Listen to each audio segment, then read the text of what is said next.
No one's home. अरे खोलना भाई. Welcome. Welcome to the office.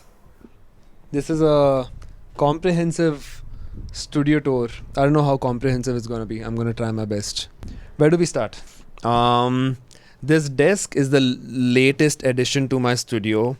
And shout out to Timber Acoustics for this desk, all of these panels, this diffuser, and even that wooden storage holder. All of these things are by Timber Acoustics. This table, I think I can make an entire separate video just on this table. Actually, I'll just show you what my favorite thing about it is.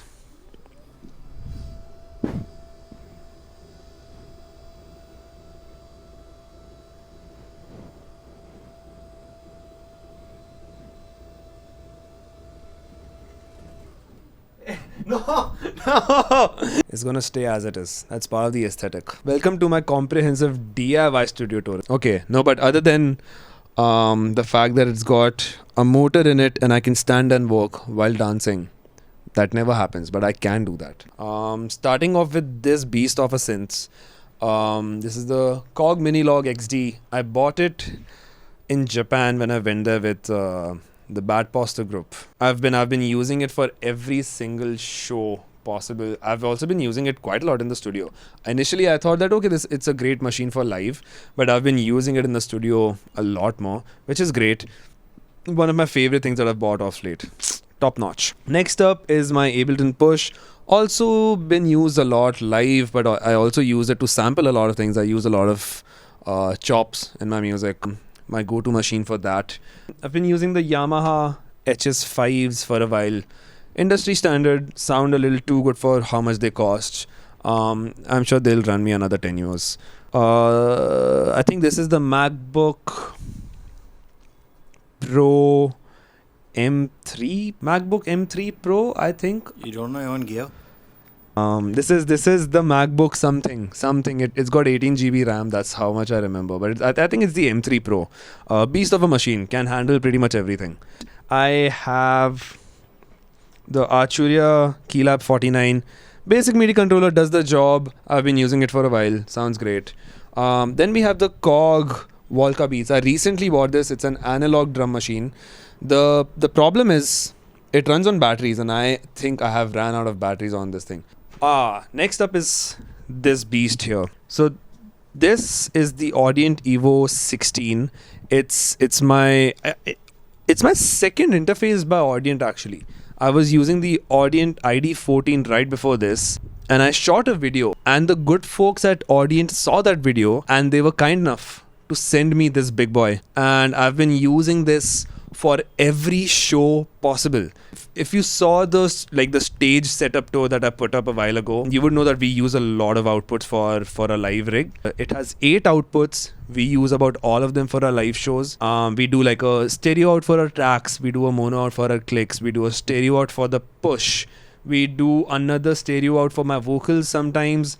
And we also do one output for the sub bass. I don't think I can do a single show without this thing anymore. But more than that, it's such a handy device to have in the studio, because this is always connected to my synthesizer. It is always connected to a couple of mics at least. It's obviously connected to my monitors. It's also connected to a mic that would be over the drum kit usually. It would also have some of the other cables that are connected to things like the drum machine or like one of the guitars.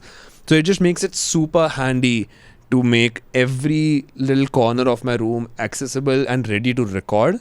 So yeah, shout out Audient for sending this over to me. Okay, what's next?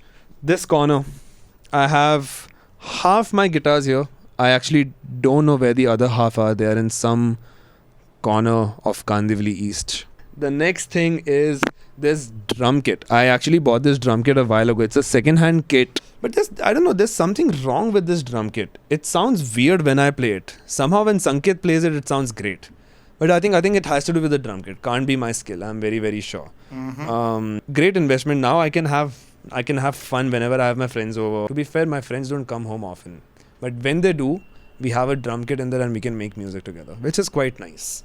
There's not a lot going on. I should be putting up more things.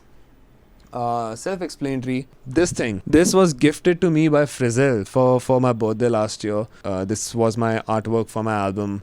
She painted this herself. It's one of my favorite things in the studio. I have some cables here, some cables here, some cables here.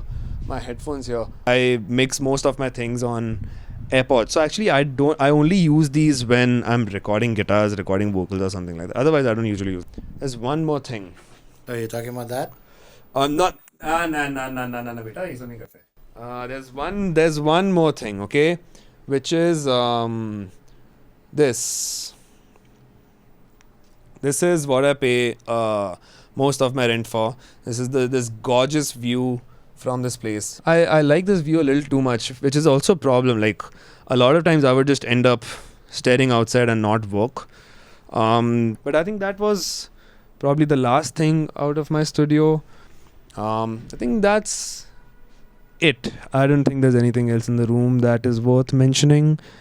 And if I've forgotten about it, probably it wasn't as important.